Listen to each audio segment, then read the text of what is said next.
Thank you for joining me today. I'm really excited to take you through one of the most beautiful and unique cemeteries in the world. So step through the gates and let's come in and discover it. This is the front entrance that you'll see on Santa Monica Boulevard of Hollywood Forever Cemetery. It was founded in 1899 and it is a full-service funeral home, crematory, and cemetery.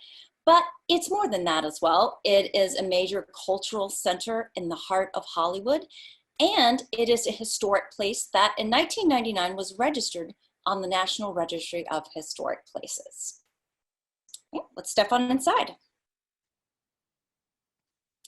This is a wishing well that's at the front entrance, and if you turn around and see the angle we're at, if you look really hard, you can see the mountains and the Hollywood sign in the distance. This is an aerial view of the area, and as you can see, there are movie studios and buildings and mini malls and things surrounding the whole cemetery. And one of the comments people do often make on the tour is that it really feels like an urban oasis. It's this beautiful, serene, green property in the middle of a bustling metropolis, basically. This is our funeral chapel where we have many of our funeral services, and behind it is a two-story columbarium. This building was built in 1928, and as you can see with the sunshine and the palm trees, it's very scenic. And this building and the environment around it inside the cemetery has been used for countless television shows, including How to Get Away with Murder, Dexter, American Horror Story, and many more. This is a photograph from one of our Dia de los Muertos. When I was mentioning about the cemetery being a major cultural hub, we have movie screenings outdoors during the summer months. We have indoor and outdoor concerts. We've had literary events. We've had movie premieres, movie shoots, and we have one of the largest Day of the Dead or Dia de los Muertos events in America. Past events of Day of the Dead draw over 30,000 people. Okay, now we're getting to the wildlife. This is a really fun part. The cemetery, one of the comments I frequently get is, wow, there's so much life here. For a place that's about death and grieving and mourning is just pulsating with life. And you'll definitely feel that when you walk in the gates. And we have peacocks that roam the grounds. The females are the peahens. The males are the peacocks. They have the large, long tail feathers. They go into fan during mating season, which is what you're seeing right now. And they get to roam the grounds usually Monday through Friday across the 62-acre property.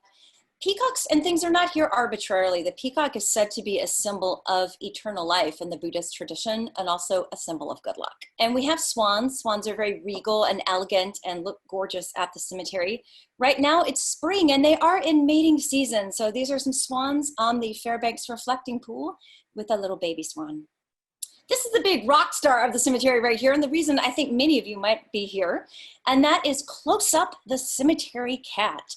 We do have a cat colony of feral cats that live on the ground at the cemetery. And this past November, every time I would do a tour, this beautiful black cat would come running, jump up on Cecil B. DeMille's crypt, and march up and down the crypt. It was so funny. He would follow the tour and take most of the tour. And so I named him Close Up, as in the line, "I'm ready for my close-up, Mr. DeMille." And Close Up is sort of the most friendly, outgoing, and sort of the king of the feral cat colony there. But do not worry about these cats. They are incredibly well looked after. We have groundskeepers who feed and water them 7 days a week. We have veterinarians who come in and spay and neuter all cats, check on their health and well-being. We have volunteers who feed them. So they have tremendous amounts of food, water, and love, and they are absolutely living their best life. And Close Up, again, is an absolute rock star. He loves people, loves to pose, and he loves the attention he gets. Okay, we're going to kick off with Griffith Jenkins Griffith, one of the most notorious characters in Los Angeles history. Mr. Griffith was a businessman and made a fortune in mine speculating. He was extremely wealthy, and from what I've read about him, he liked for people to know he was extremely wealthy. He donated 3,015 acres to the city of Los Angeles on the condition that it had to be used as a public park for everybody to enjoy, which is how we got Griffith Park. Mr. Griffith, though, had some issues. We all have our issues, but his were pretty big. He was an alcoholic and severely paranoid. Somehow he got it into his head that his wife was conspiring with the Pope to assassinate him. So his wife said, you know what? I think we need a little vacation. Well, they took a vacation and stayed at a hotel in Santa Monica. During this time, Mr. Griffith's paranoia started spiraling further and further out of control.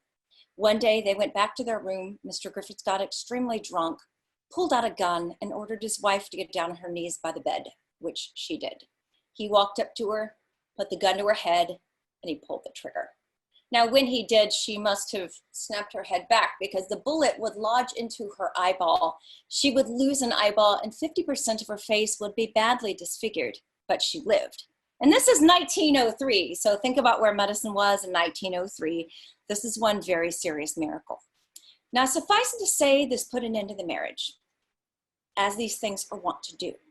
Mr. Griffith must have had the legal dream team of the day because he pled alcoholic insanity in his defense. He only served 2 years in San Quentin and he was a free man. He got out of prison wanting to assume what he felt was his rightful place in Los Angeles high society. Well, if people really didn't like him a lot before the whole getting drunk and shooting your wife in the head thing, you can only imagine how people felt about him afterward. They wanted nothing to do with him. Well, he wanted to donate $100,000 to build the Griffith Observatory and another $50,000 to build the Greek. The city declined his offer and the money was set aside. Mr. Griffith died in 1919 and the funds would eventually be appropriated. So by 1931, the observatory was officially underway and it would open in 1935. As for his wife, Mrs. Griffith, in spite of her staunch Catholic faith, she did seek a divorce and testified against him in open court. She wore a thick black veil to hide her disfigurement, that the press called her the society wife who would not die. Eventually, though, she did die, and she is interred at Calvary Cemetery in East Los Angeles. Her name is Christina Mesmer.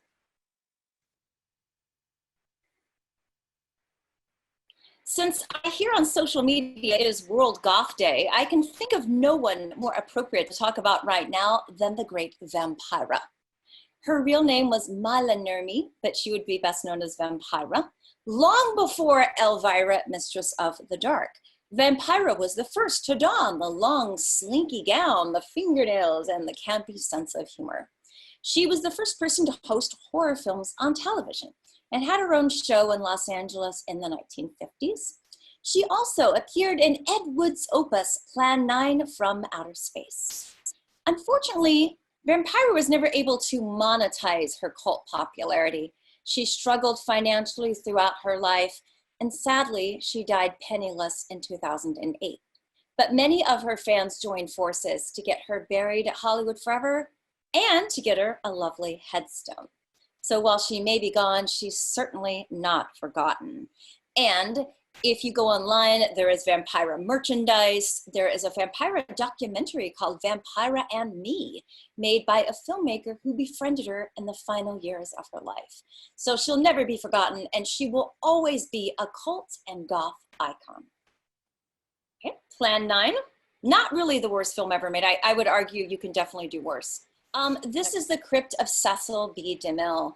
DeMille is one of the great directors of Hollywood's golden age. He directed the first feature-length Western film ever made in Hollywood in 1913 called The Squaw Man. He also co-founded Paramount Pictures with Jesse Lasky, Adolph Zukor, and Samuel Goldwyn. DeMille was also known for his epic films that featured cast and crews of thousands, including the silent film version of The Ten Commandments in 1923 and the talking and Technicolor version in 1956 with Charlton Heston. Many film fans know DeMille for his appearance in Sunset Boulevard, where Gloria Swanson has that famous line, "I'm ready for my close-up, Mr. DeMille." There's a lot of art imitating life throughout that movie. In real life, DeMille had been Gloria's director in the teens and 20s when she was one of the biggest stars in Hollywood. He was a friend, a father figure, and a mentor to Gloria. So that relationship is very similar to what you see on screen in Sunset Boulevard. By the way, notice how big DeMille's name is on the lettering of this movie poster. You don't see the actors' names in big letters on here, or at all for that matter, but you see DeMille. So his name on a movie poster meant what, say, Scorsese's or Spielberg or Spike Lee's might today. And yes, if you look to the right, there is little close-up lurking around on top of DeMille's crypt.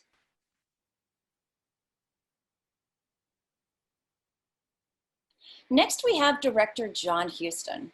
John Huston started as a screenwriter, and his debut as a director was The Maltese Falcon in 1941. That's one incredible debut film.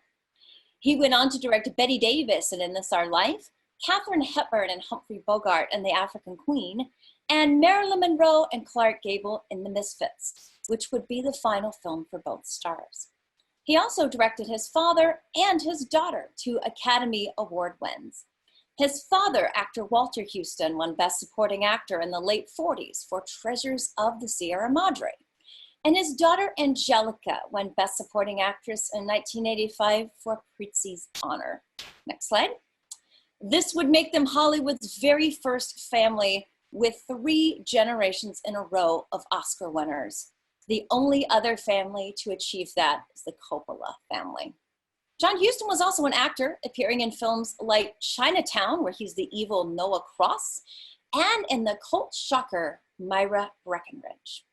John Huston also served in the Army Air Corps during World War II and made documentaries for the government.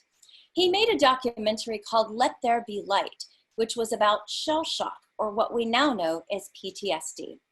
This film was finished in 1945, but was considered so controversial, it was suppressed and never seen publicly until 1980. But it is available now on DVD. This is John Huston's grave. One of the questions I always get asked on the tour is why he doesn't have something more humble. All I can really say is that things are never really what they seem in Hollywood, and sometimes some of the biggest stars have the most surprising and small, humble graves, and then people maybe you've never heard of have gigantic ones. So I guess, again, things are never what you expect. This is the grave of Adrian Adolph Greenberg, better known to the world as simply as Adrian. He was born into a family that worked in the fashion and millinery industry. He studied design in Paris in the 1920s and was brought to Hollywood by Valentino's second wife. He worked for her, he worked for DeMille, and then he signed with MGM in 1928 and would be at the famed studio until the early 1940s. He designed for a galaxy of stars. This is Adrian with Greta Garbo, by the way. Greta's on the right. He also designed for Jean Harlow, Joan Crawford, Greta Garbo, Norma Shearer. He worked on over 200 films in his career, including The Women, which features a Technicolor fashion sequence. And also, he designed the ruby red slippers for The Wizard of Oz. And even amongst costumers and fashion designers today, Adrian is still cited as one of the most influential of all time. This is his grave. And again, many fashion designers went by one name. So I know they do it today, but they did it back then as well. You had people like Irene or Erte. So going by one name is actually pretty common. Next up is Janet Gaynor. Janet Gaynor was married to Adrian for 20 years. She was an actress and the very first Best Actress Academy Award winner. She won at the very end of the silent era, basically for 3 films: F.W. Murnau's Sunrise, Street Angel, and Seventh Heaven. She was notified of her win a few months in advance, so there was no suspense or hype on that big night. And when asked what it felt like to take home the Academy Award, she said, well, I was real excited to meet Mr. Fairbanks. So obviously things have changed a lot since then. Janet made a very successful transition into talking pictures and even got another Academy Award nomination in 1937 for the very first official film version of A Star is Born. And Janet is resting right next to Adrian, her husband. And frequently, by the way, they show Janet's version of A Star is Born on Turner Classic Movies. Janet's grave.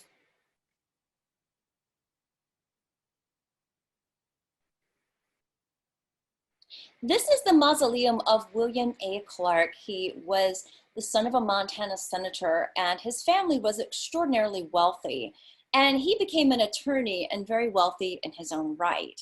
He loved the performing arts, so in 1919, he donated $3 million to establish the Los Angeles Philharmonic. That mausoleum you see in this photograph was built in 1921 at a cost of $500,000 by 1921 standards. So adjust that for inflation. The inside is spectacularly beautiful mosaic artwork, but unfortunately, it's closed to the public. You are welcome when you do visit the cemetery to walk across the bridge and take a closer look, but I do have to caution you, the ducks, geese, and swans are very possessive of that bridge and island, and they don't always like visitors. Right across the pond from Mr. Clark is Marion Davies. Marion Davies was a silent film actress. She began her career on the New York stage as a chorus girl and had already made her first movie when she met publishing mogul William Randolph Hearst. He liked her and liked what he saw. Hearst was married, however, and had 5 sons. So he simply had an affair with Marion that would last for 32 years, and he went about making her a star. The problem was, Hearst liked to see Marion in melodramas, which really didn't suit her. She was fast and funny and a natural comic, but Hearst seems to have had this idea that comedy was somehow beneath her. She did eventually get to make comedy films, though, and proved to be one of the best and brightest of the silent era. She made the transition into sound, but her career started to fade by the mid-1930s, and she made her final film in 1937. One of Marion's films, Going Hollywood, from the 1930s with Bing Crosby. She worked with a ton of major stars in her time. Unfortunately, she basically left the screen in 1937. Part of the reason was her career was down on the down curve, but also Mr. Hearst was getting sick, and she wanted to take care of him. In 1941, this is the Davies family mausoleum, by the way. In 1941, the film Citizen Kane was released. And when that film came out, everyone assumed it was truthful. They assumed that Marion was a talentless, heartless, gold-digging Susan Alexander Kane. And reality is a far cry from that. In truth, Marion once was quoted as saying, "I started out a gold digger, but then I fell in love." And I do believe that to be true. When Kane was coming out, Hearst was in bankruptcy. Marion could have ditched him and been fine the rest of her life. She didn't do that. She sold $1 million worth of her jewelry and wrote him a check for every penny of that money to help bail him out of debt. She also nursed him and cared for him until the very night he died. So that is by no means the work of a heartless or gold-digging woman. Marion also donated millions of dollars to the UCLA Children's Hospital. And if you want to see a Marion Davies related location when you visit Los Angeles, or if you're a local, I would suggest the Annenberg Community Beach House in Santa Monica. It's the site of Hearst and Davies' former beachfront mansion. The mansion was demolished, but the original guest house, and by guest house, I kind of mean mansion, the original guest house and the original pool are still there. The swimming pool, as I think it's like $10 and you can make a reservation online. The guest house tours are free. They are beautiful. It's a beautiful guest house designed by Julia Morgan, the same architect behind Hearst Castle. And it's a real LA jewel that a lot of people don't know about. So I encourage you to check that out this summer. This is the grave of the great Tyrone Power. Ty came from a long line of actors. His dad was a silent film actor. His mother was an acting coach, and his great-grandfather was on the stage. So Ty came from a very long line, but he would become the most famous in his family line, spending most of his career at 20th Century Fox. I think, though, one of the problems was he was so good looking that people just thought about him as a matinee idol or a handsome actor, but I don't think people really gave him credit for his talent. He is really underrated. And if you don't believe me, see the movie Nightmare Alley. He had to fight to get this film made. He plays a downward spiraling drunken carnival geek. He fought to get it made. It is such a good movie. And by the way, currently being remade by Guillermo del Toro and screenwriter Kim Morgan, and Bradley Cooper will be playing the Tyrone Power role. So I am really excited to see what they've cooked up for us. But I also recommend the original because, again, I think Tyrone Power is a very underrated actor. He also starred in The Razor's Edge, Blood and Sand, Zorro, tons of great movies. And on every tour, I say this is that I can show you the graves and I can tell you the stories, but the movies are how they live on. And luckily, between Turner Classic Movies, the Criterion Channel, DVDs, there are so many ways, more than ever before, really, to discover the incredible work these stars have left us. Because at the end of the day, that's their legacy, and that's their gift to all of us. By the way, this is Tyrone's grave. It's very lavish and quite beautiful. His second wife was MGM actress Linda Christian. They had 2 daughters. He was on his 3rd marriage, and his wife was pregnant. He went over to Spain, where he was making a film called Solomon and Sheba. He was doing a very rigorous sword fight sequence on the set of that film when he collapsed of a massive heart attack and died before they could even reach the hospital. He was only 44 years old. Sadly, he wouldn't know it, but he was going to have a son, and Tyrone Power Jr. would be born a few months after his father's death. This is the story, the grave's coming up here, presumably, of William C. Dean Tanner. He was born in Carlow, Ireland, and he came to America originally doing all sorts of odd jobs. He was an antiques dealer in New York, and one day he just never came home to his wife and daughter. He just up and vanished. And turns out he surfaced years later as an actor in Hollywood. He then became a director, and he directed Mary Pickford in a few films. He was very well liked and well respected, which would make his murder all the more shocking. He was found dead of a single shotgun wound on February 1st, 1922, at his bungalow on Alvarado in downtown Los Angeles.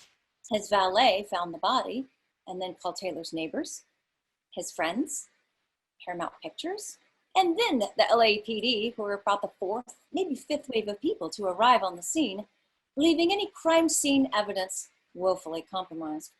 They never caught the killer, but it didn't stop them from trying. Brought in for questioning were troubled actress Mabel Normand and troubled teenage starlet Mary Miles Mentor. While neither woman was ever formally charged, Mabel's career was badly damaged by the ensuing scandal, and Mentor's was completely destroyed. She worked in Hollywood for 1 more year, and then she would never work again. And nearly a century later, 98 years later right now, this still reigns as one of the greatest scandals and unsolved mysteries in Hollywood history. But I think for most people, at the end of the day, an unsolved mystery is always going to tantalize much more than a solved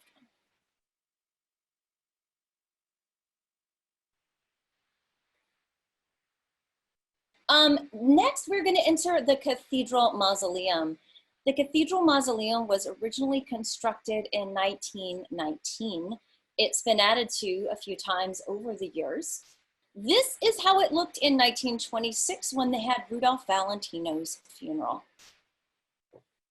And by the way, that funeral was attended by many, many Hollywood luminaries, including Mary Pickford and Douglas Fairbanks. This is how it looks as of like yesterday. This is how it looks at the moment. Let's go step inside.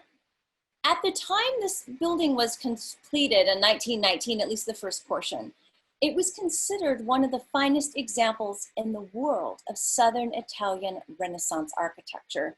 These photos really don't do justice to the beauty of the building itself. It has arched doorways, exquisitely colorful stained glass, gold trim in the ceiling, complemented by etched medallions and vintage chandeliers. And the 12 apostles line the main entry hall. All right, let's go down the hallway. All right, first up is Rudolph Valentino. Valentino was born in Castellaneta, Italy in 1895. And when he was 18 years old, he told his family that Italy was too small for him. And so he set sail for America. He landed on the shores of New York, and like a lot of immigrants, he faced a very difficult struggle.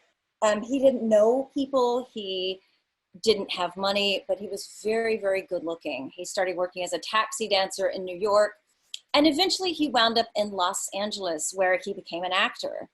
And his big breakthrough was in the 1919 film Eyes of Youth. He's only in about a third of that movie, but he jumps off the screen in it. And June Mathis saw this movie. June Mathis was a screenwriter and a producer. and insisted Valentino get the lead role in her upcoming film, Four Horsemen of the Apocalypse. Valentino was not yet a megastar, but that was about to change. June got what she wanted, and Valentino was cast as the lead in the Four Horsemen of the Apocalypse. And if that movie made him a star, his next film, The Sheik, would make him an icon for the ages. In this picture right now, we're looking at a poster for Son of the Sheik, because believe it or not, even in silent film, they made sequels, folks. And The Son of the Sheik was his follow-up, and women around the world went crazy for Valentino. I think there's a lot of reasons. I mean, obviously he's extremely good looking, he's a great actor, but I think there's something more. Before Valentino, most male stars were sort of the clean-cut American male. Valentino wasn't that. He was sensual, he was exotic, he was unapologetic, he was Italian. And I don't think American women had ever seen anything like him before. And they really liked what they saw. And he was always playing the exotic. Even as a superstar, he would play roles like the French aristocrat, the Arab sheik, the Spanish bullfighter. He always had torrid love scenes in the movies too. And again, women loved him. Unfortunately, off-screen, life was a lot more complicated. His first marriage ended in divorce, and sadly, his second one would as well. Sadly, Valentino the last year of his life was very difficult. He was battling an ulcer, he was getting a divorce, and he'd been attacked in the press. A Chicago newspaper ran an editorial calling him a powder puff.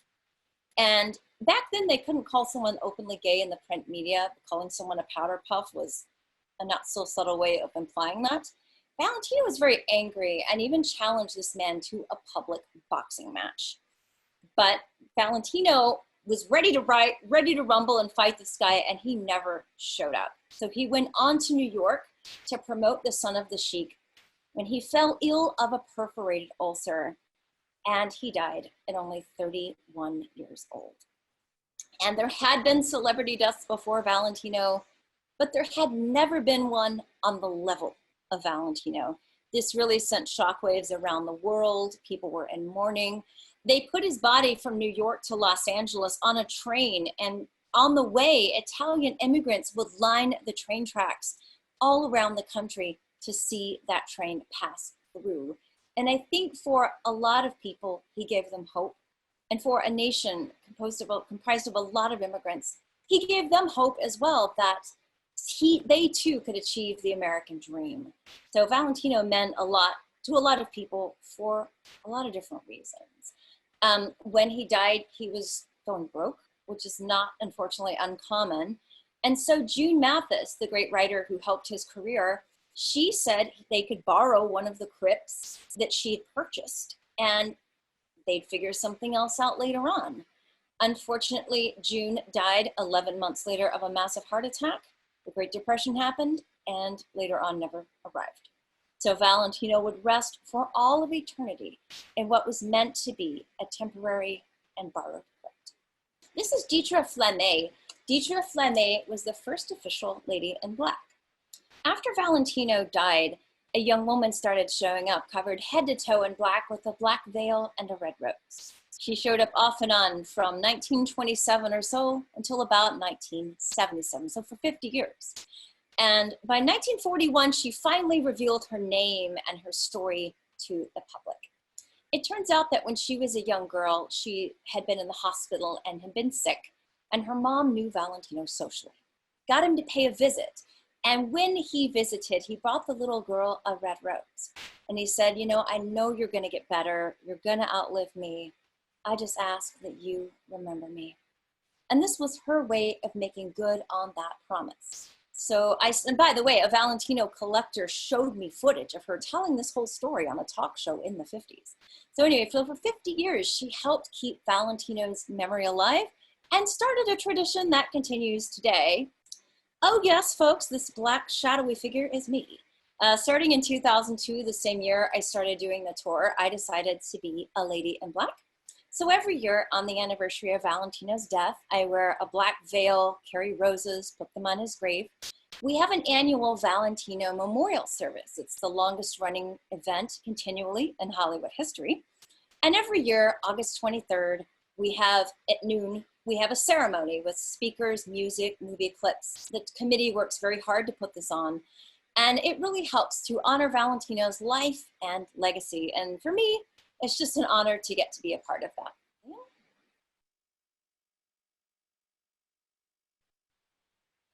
Okay, this is the grave of Peter Lorre. Actually, technically, it's still inside the mausoleum, but that's okay.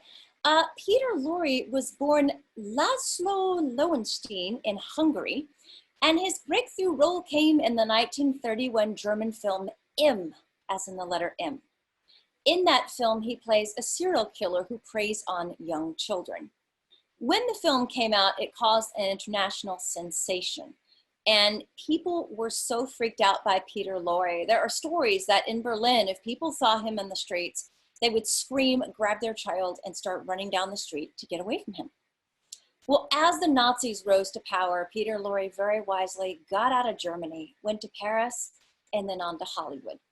He was often typecast as the master of menace, which he hated, but he did get steady work at Warner Brothers in movies like Casablanca and The Maltese Falcon, and also worked at Fox in the Mr. Moto series.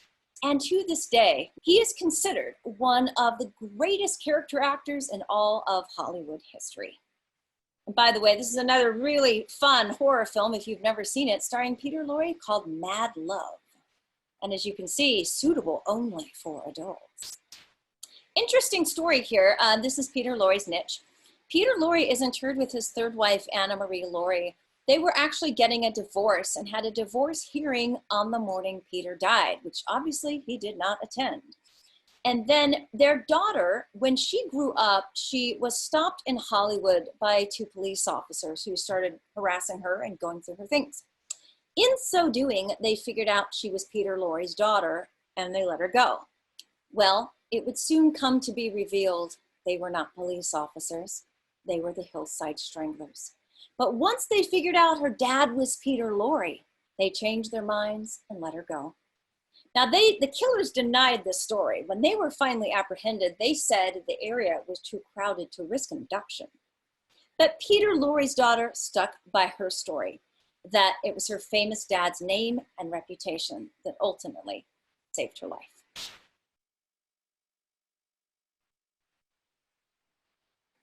This is the grave of Mickey Rooney. Mickey Rooney was basically born in a trunk. His mom and dad were both vaudevillians. Mickey was born Joe Yule and was probably on the stage in infancy and started in silent film and then in talkies. And his most prolific years were at MGM throughout the 1930s and 40s. He starred in a ton of films in the Andy Hardy movie series and also several musicals with the legendary Judy Garland. Mickey also entertained the troops tirelessly during World War II and even in combat zones, earning a Bronze Star for his military service. He got a Juvenile Academy Award, 4 nominations as an adult, and finally an Oscar, an honorary Oscar that is, as a senior citizen. From singing, dancing, comedy, drama, Mickey could do it all and truly was an all-around entertainer. There's Mickey and Judy in one of their many hit musicals, Babes on Broadway. And Mickey Rooney is right here. He's in the gray wall that's been added on to the outside of the Cathedral Mausoleum. If you stand in front of Mickey's grave and you turn your back to it, you will see the Hollywood sign.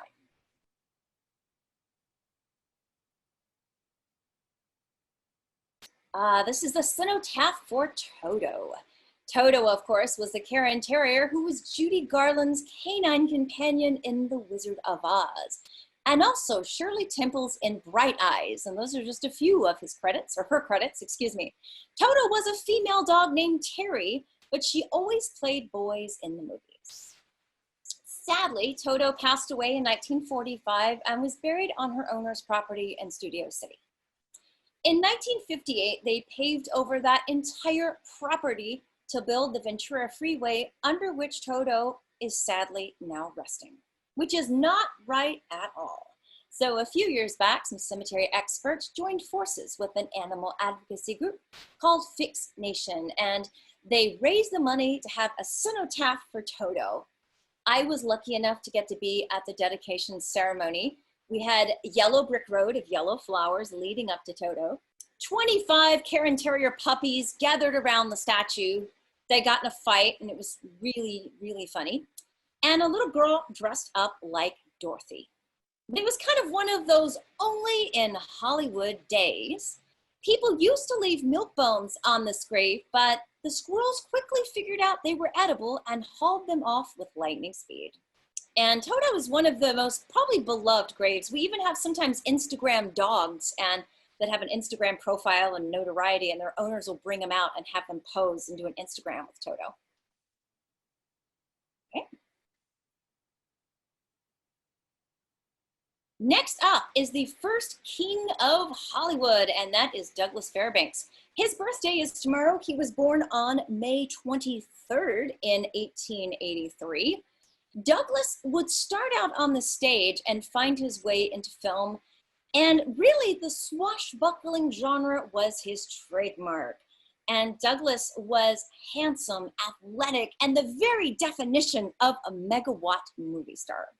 He made movies like Zorro, The Black Pirate, Thief of Baghdad, The Gaucho, and The Iron Mask.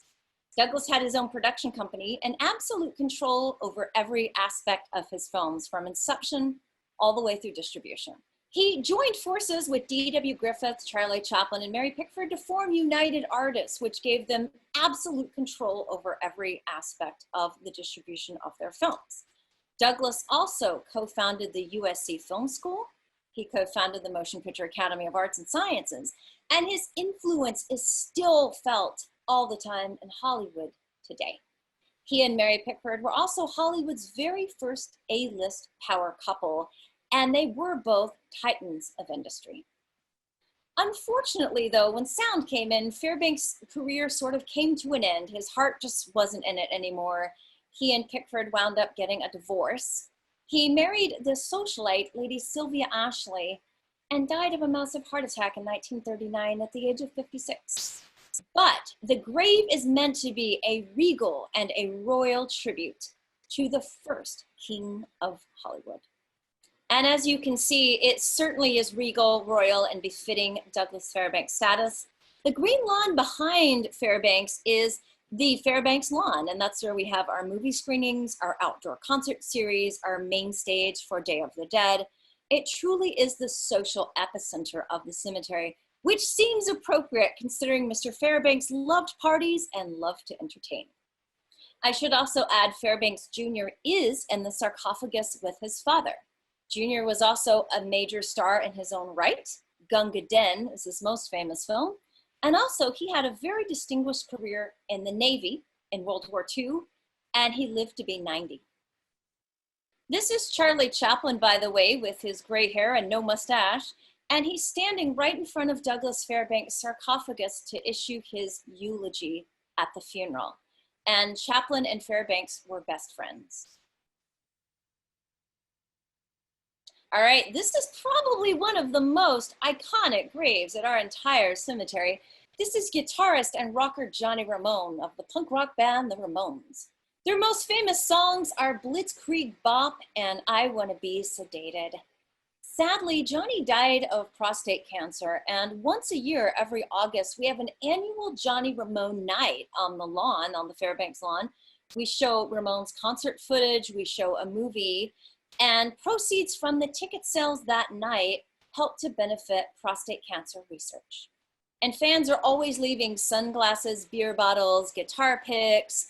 And again, it's really, we also have Dee Dee Ramone at the cemetery as well. So we really are earning a reputation as a rock and roll cemetery.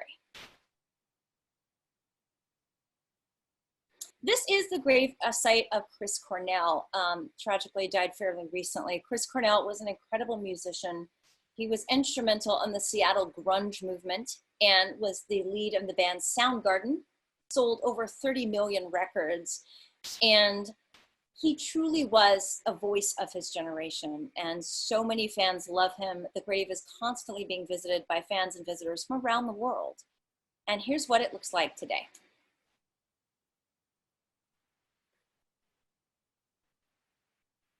This is Anton Yelchin. Anton began his career as an actor at a very, very early age, as a little boy, in fact.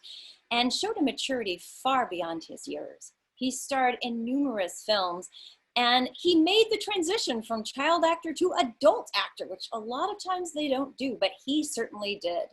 And in his adult life, he starred in countless independent films that were very well reviewed. And probably his most famous signature role was as Chekhov in the new Star Trek films. And Anton's mom and dad have made a very loving and beautiful tribute film about him and his life called Love and Tosha. That's his grave right there. And Anton is also looking at the Hollywood sign.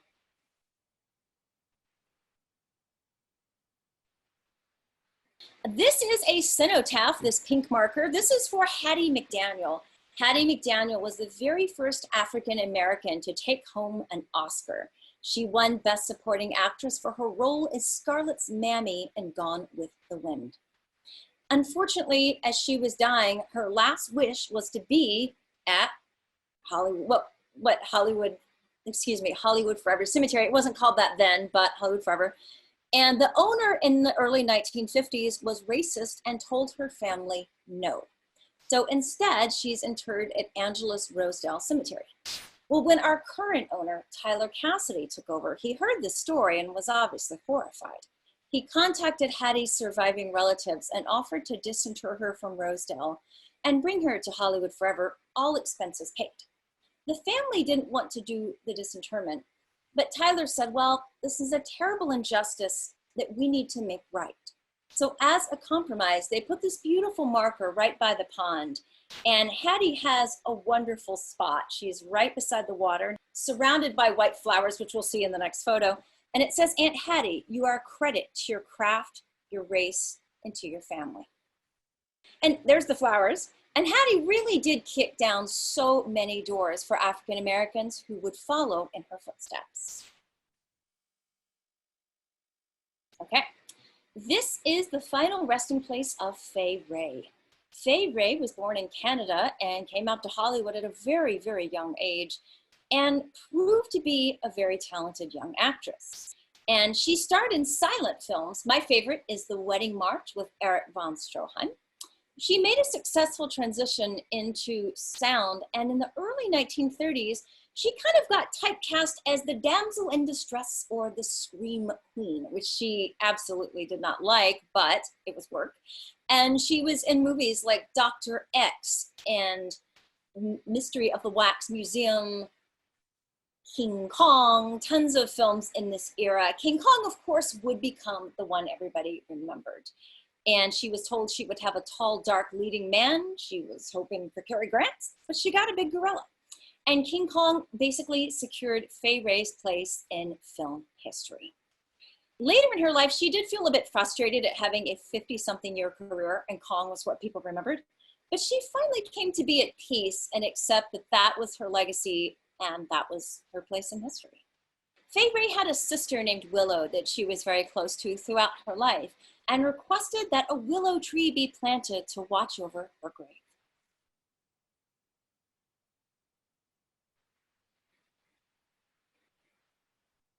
This is the general vicinity here of Jonathan Gold. Jonathan Gold is a very special man, especially for those of us in Los Angeles. He was a food critic here, and the very first food critic, and so far only one that I know of to ever win a Pulitzer Prize. Jonathan really opened up the borders of Los Angeles in terms of what it meant to be a food critic. And he was adventurous. Instead of just going to really upscale restaurants, he would go to a taco truck in the valley. He would go to a sushi stand inside the mall. And he really kind of opened up the borders and the cultural limits and really showed people that there's so much more to Los Angeles, to the food, to the culture, and really kind of opened people's eyes a lot. And he truly became a modern day Los Angeles icon and will definitely be very, very badly missed.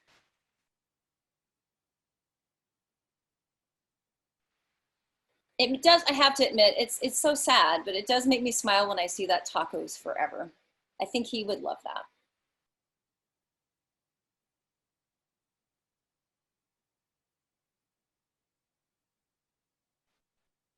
All right.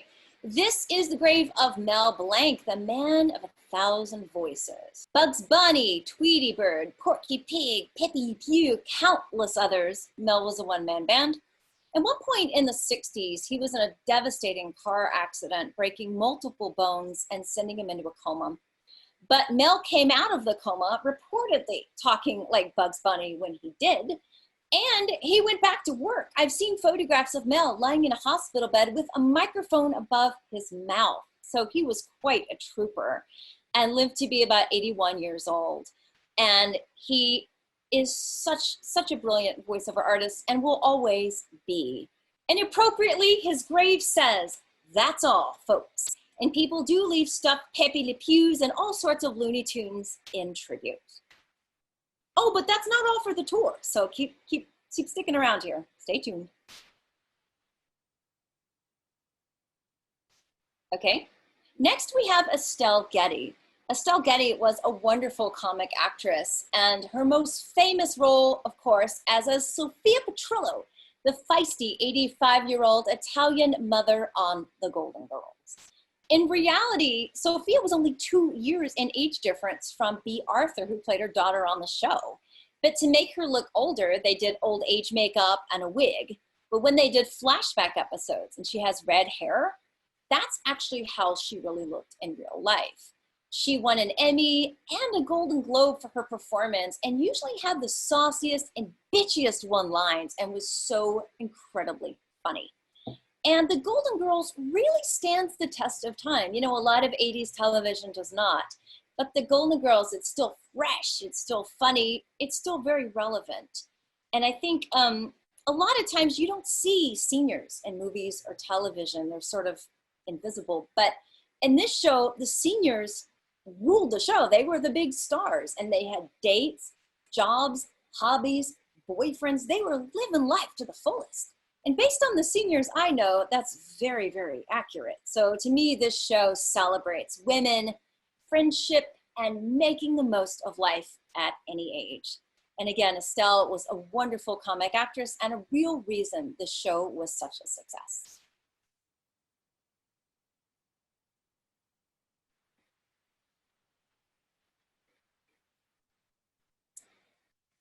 All right, we are now going to go into the Beth Olam Mausoleum. Usually this is closed on Saturdays, and I do not get to take tour groups in there on Saturday tours.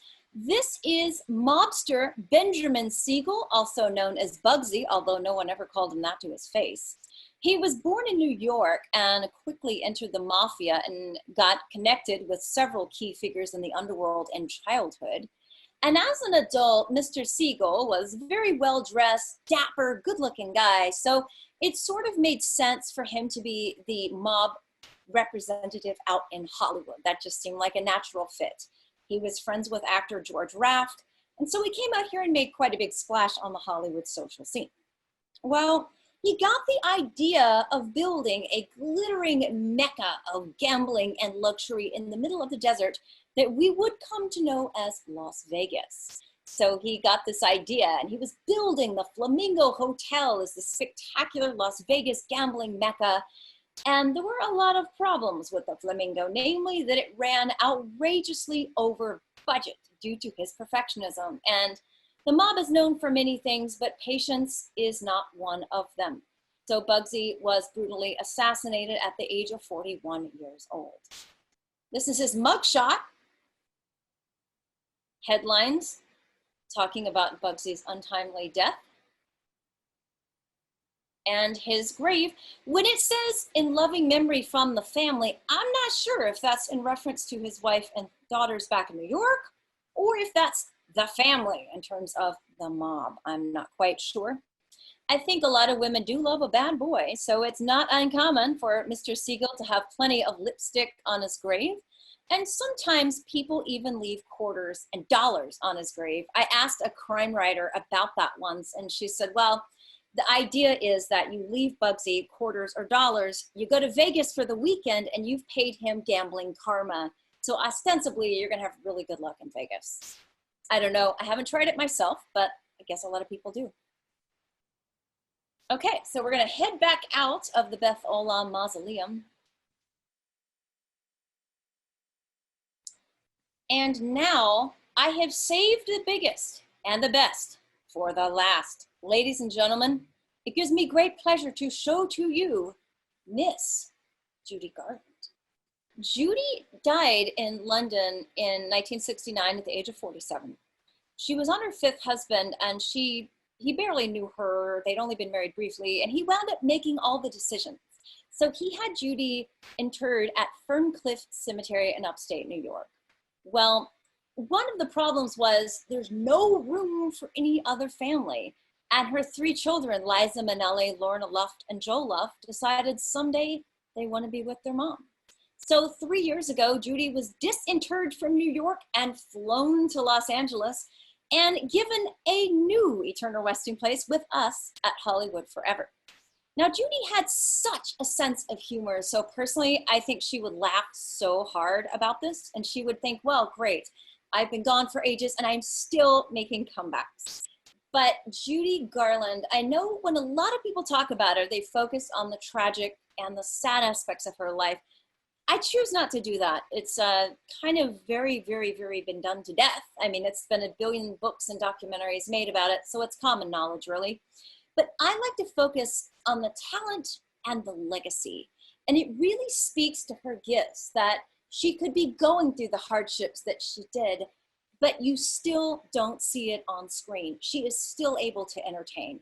She was still able to deliver incredible performances on screen, on television, on stage.